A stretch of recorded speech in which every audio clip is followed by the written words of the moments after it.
What's up, bro? Hey, how you doing, man? Good. Good to see you. Dude, that drive was terrible. It was. Traffic.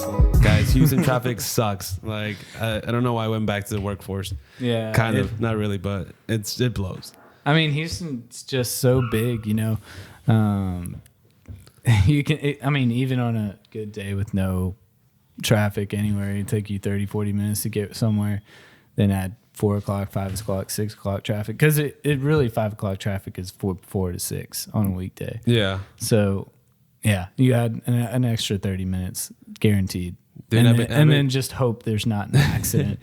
There's always an accident. That's the worst part. Exactly. Like even I've been leaving like at 7-ish a.m., like 8.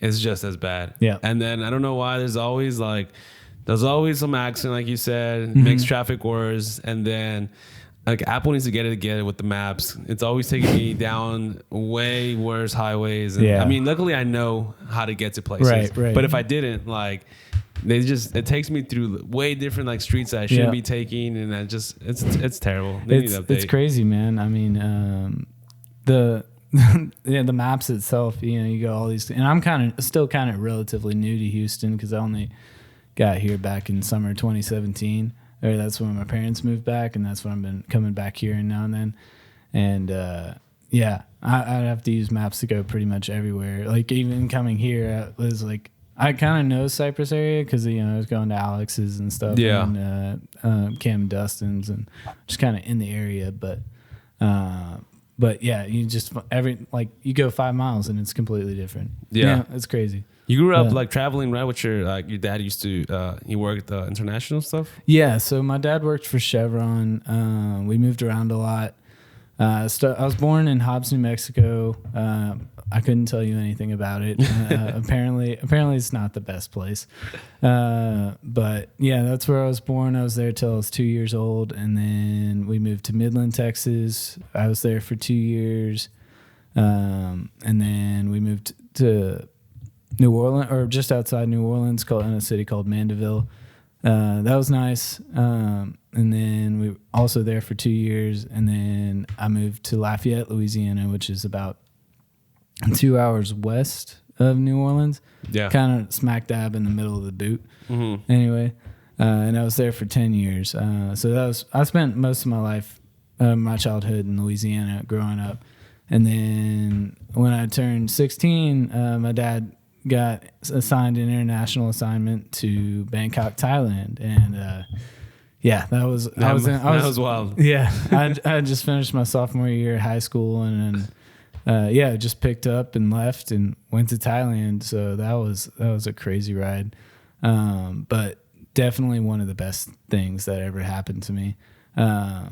It allowed me to kind of reinvent myself. Yeah. Because most of my life growing up, I was a super good kid. Made straight A's and B's. And then,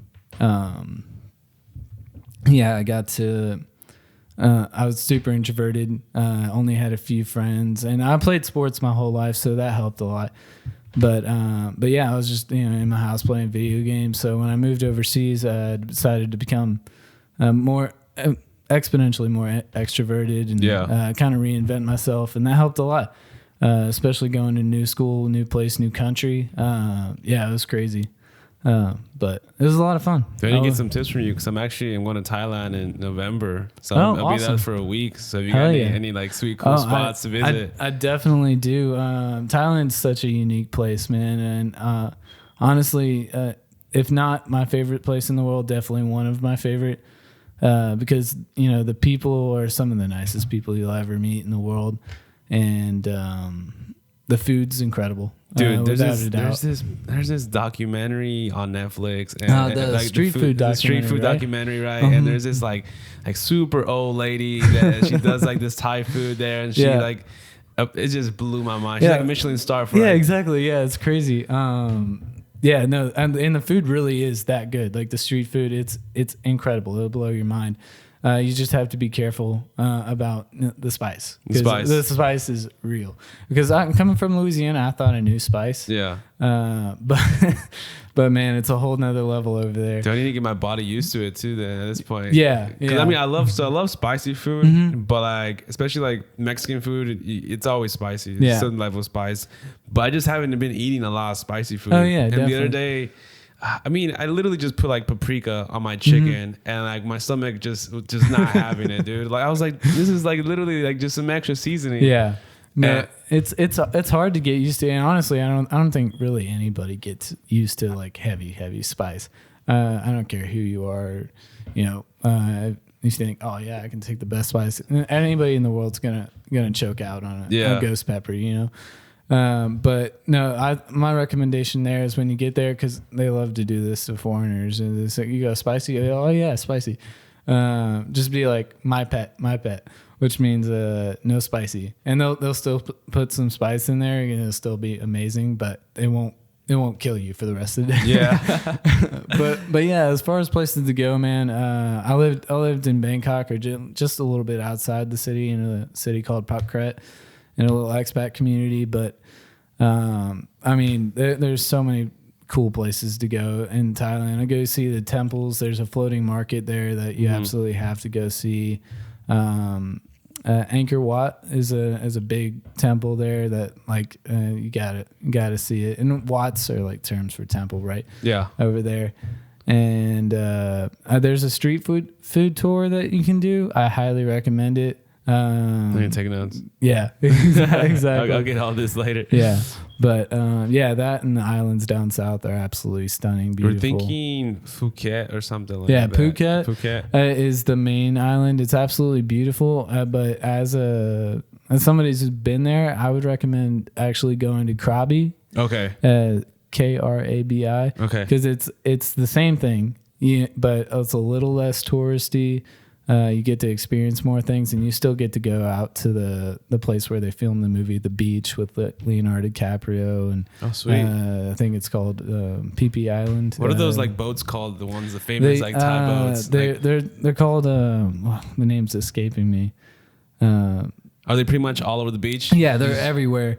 But yeah, they take all these little wooden boats out there. I don't know why I can't think of the name right now for the life of me, but.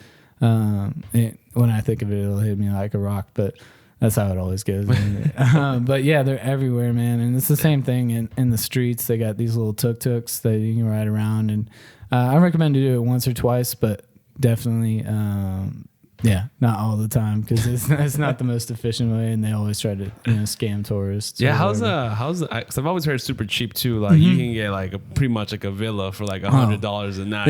Yeah, Thailand it's super cheap, and I'd say the only thing expensive about Thailand is getting there. Yeah, right. But once you get there, man, I mean the food's so cheap.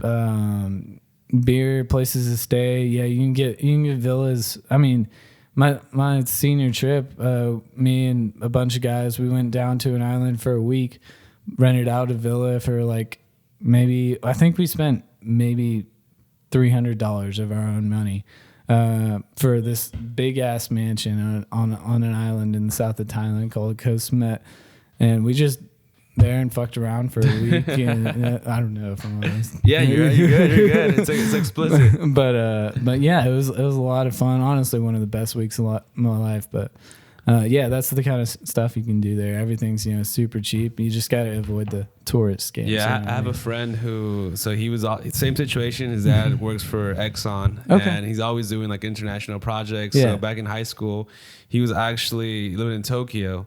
But they like I think one spring break or senior trip or something, they traveled to Thailand. Same stuff, like an 18-bedroom villa for like dirt cheap, like $200-$300 a person, kind of stuff like that. Yeah, dude, it's just crazy when you're like somewhere international, because like the U.S. from like drinking laws to everything, and you go somewhere else, you pretty much do what you want to do, and it's a whole different culture vibe. It's crazy, man. And actually, Thailand's kind of ironic, really, because technically the drinking age is 20 there, which is higher than most countries. But no, it doesn't. It's not really enforced. No, because nobody cares. The corruption there is so bad. Like you give them like the equivalent of $15, and you're like, all right, it's like drinking's the least of their problems. And that's if you get in trouble at all, which you wouldn't. But yeah, I mean, it's really a you do you type culture, and I mean, obviously, you know, Thailand's got its own history and its own problems, and they recently just lost the longest living monarch ever, and any monarchy ever. Really good guy.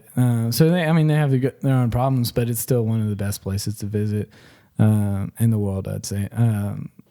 At least for, you know, Westerners trying to get used to Asia and experience that. I mean, it's the first time like I'm actually going to Asia, so like I'm pretty pumped about it. That was my first place, and man, I couldn't ask for a better place because you don't have to know the language to get there. I mean, it helps obviously, you know, go anywhere, but can you get around with English pretty easy? But English is their second language. It's the business language, right?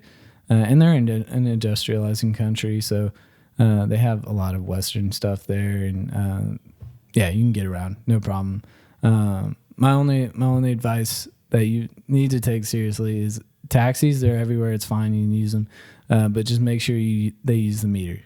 Because otherwise they're going to try to be like, oh yeah, it's like a 3,000 baht, which is like $100 to go like 5 miles. Yeah. But yeah, that would be the only thing. It'd be like meter, you know, you gotta meter.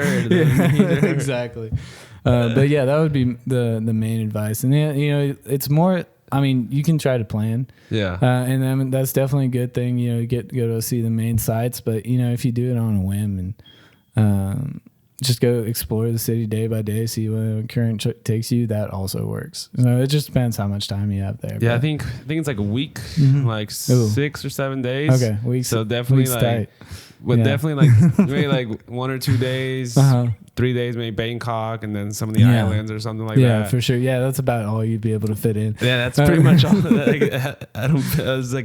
have enough time to do anything else. Right.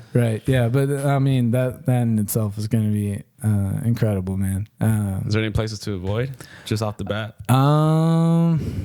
I would say, I don't know. I would say, you know, trying to, if like everybody seems to go there and it's not like a big destination, I would try to avoid the main touristy areas.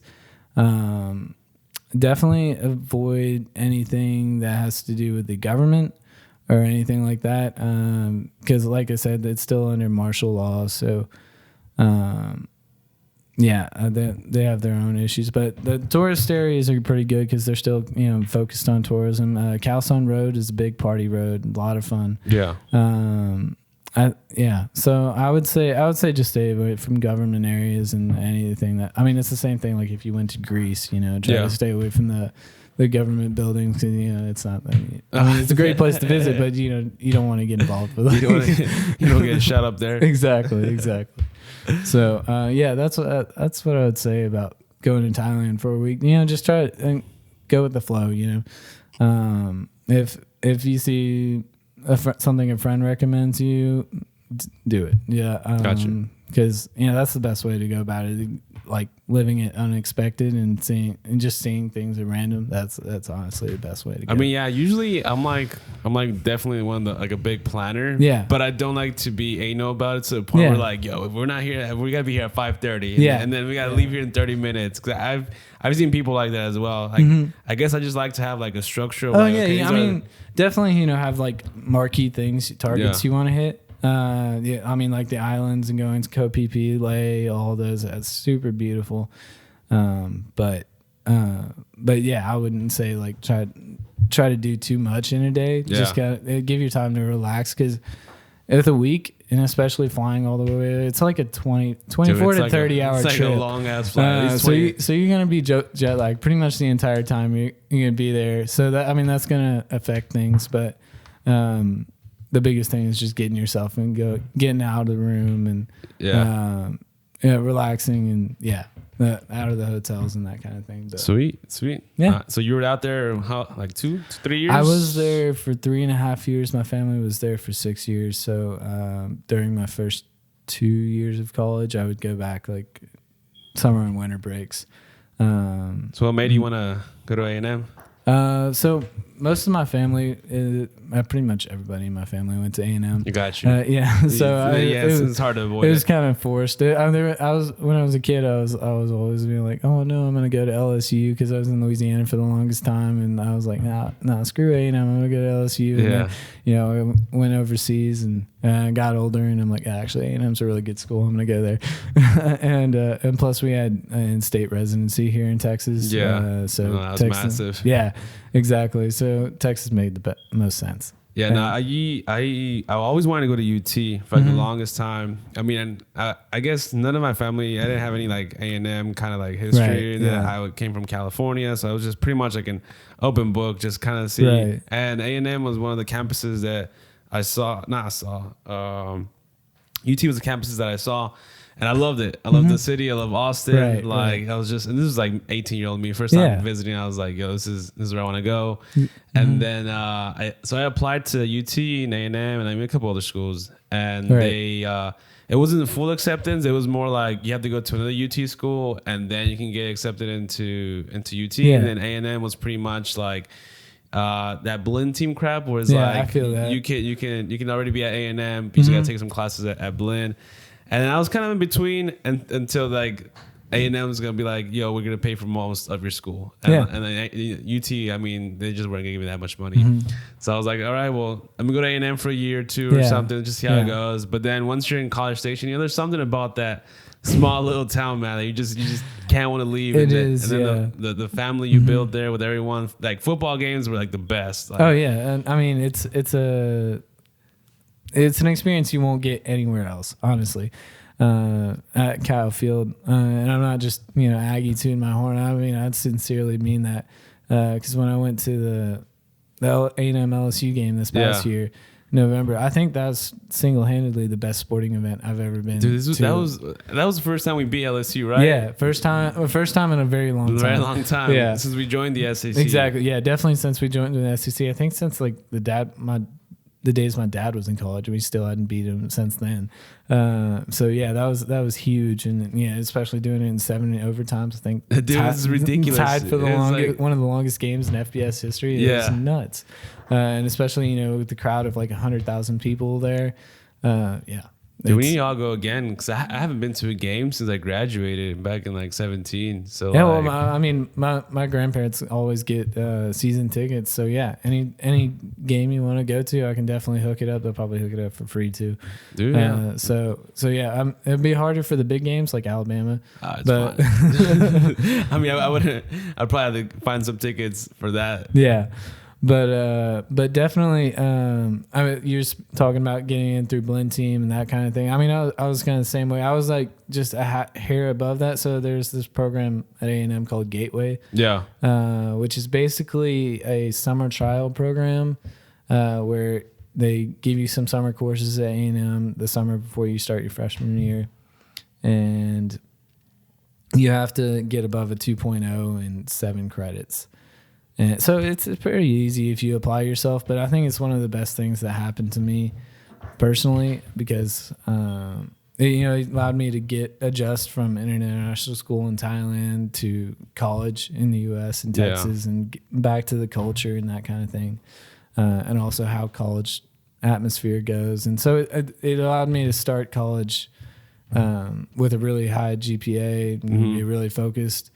It didn't stay that way, but it's good to start well and then maybe drift off. But yeah. See, my problem was I was in blend team, and this is for everyone who might be going to A&M and has in their circumstances. Like I was trying to get in. I was doing engineering, so I was like, yo, I want to get into A&M like full time already. I don't want to be 2 years here. Right. I'm gonna prove myself. I'm gonna take like these hard ass calculus classes, and and the thing is like you can only take 2 classes. Right. And I took a lot of easy classes. I got blend, right? And I was just like, I just want to prove to them that they should accept me out early or whatever. Of course. And the problem was I got C's in these classes. But if you get C's and you only take 2 classes in 1 year, like your GPA is like it's hard. It hangs. Yeah. It hangs hard. Yeah. And then like when I finally came over to A&M, like it was already like at a 2 point something. So it was like it was hard to come back because classes only got harder. That's tough. I mean, and yeah, I could totally understand that way of thinking. And I think Ryan did something similar.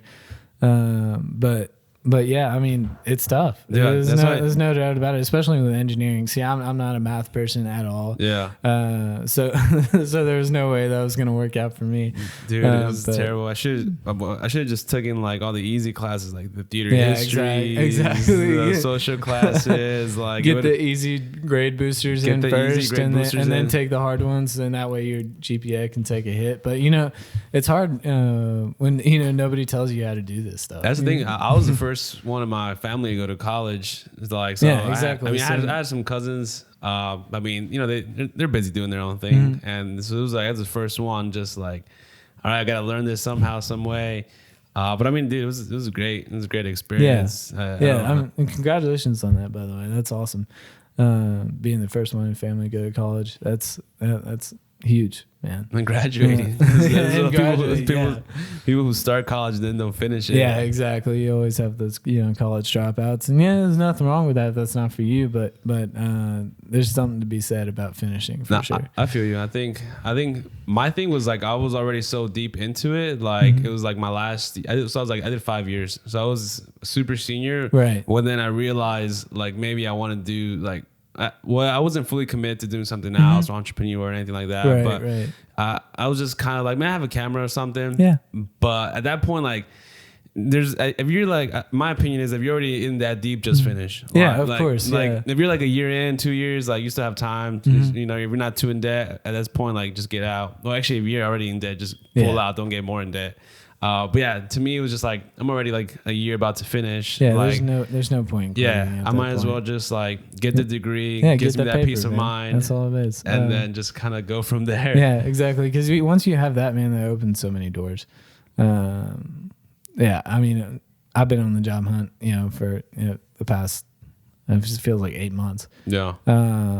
Really going hard at it like for the past 6 months, and yeah, I mean, having a bachelor's degree really does open up a lot of doors. Even it doesn't matter what your GPA is, as long as you got the paper, right? Yeah. I mean, obviously, if you're trying to do something really technical, that might make a difference. But yeah, as long as you got it. I think the hard part is from like when you make that transition from college to the real world. That's where like your GPA, like to them, it matters so much. But then I feel like once you have experience, like experience tops everything. It does. But that's one thing I feel like, although college, like you have career fair and you have all this kind of stuff, like those jobs are only taking so many people in. Yeah. So I think there has to be an opportunity. Maybe there is. I just didn't exploit it.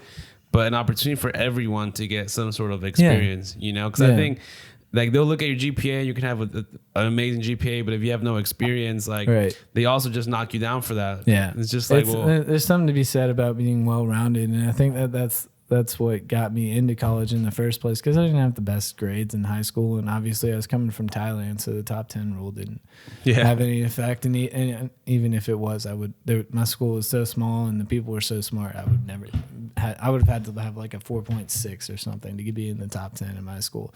So yeah, I think it was all my extracurriculars, my sports. I was in like I don't want to say I killed high school, but I kind of killed high school in the way that I was like doing all the programs and being over there, like reinventing myself. It allowed me to explore anything I was on. I was a rugby player and in drama at the same time. Like you don't get that. I don't think out of many places in America anyway.